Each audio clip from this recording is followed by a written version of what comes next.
السلام علیکم۔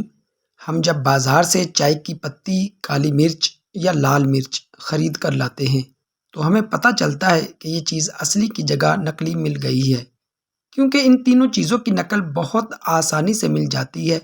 بالکل تھوڑی سی چائے کی پتی کو مل مل کے کپڑے پر ڈال کر اس پر پانی کے چند قطرے ڈالیں۔ اب پتی کو کپڑے سے الگ کر لیں، مل مل کے کپڑے کو پانی میں ڈالیں۔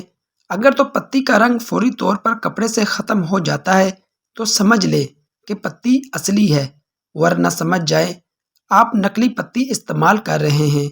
اسی طرح کالی مرچ بھی خریدتے وقت اس بات کا دھیان رکھیں کہ تھوڑی سی مرچ لے کر اسے اپنے ہاتھوں سے زور سے مسلیں۔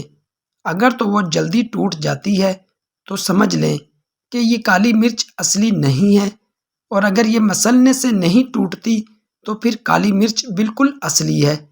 آپ اسے بے فکر ہو کر استعمال کریں۔ اگر لال مرچ کو دیکھنا ہو کہ نقلی ہے یا اصلی ہے تو پھر گلاس میں پانی ڈال کر اس میں تھوڑی سی لال مرچ ڈال دیں۔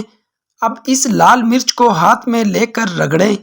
اگر آپ کو چکناہٹ محسوس ہو رہی ہے یا پھر کنکر جیسی محسوس ہوتی ہے تو سمجھ لیں کہ آپ کی لال مرچ اصلی نہیں، نقلی ہے۔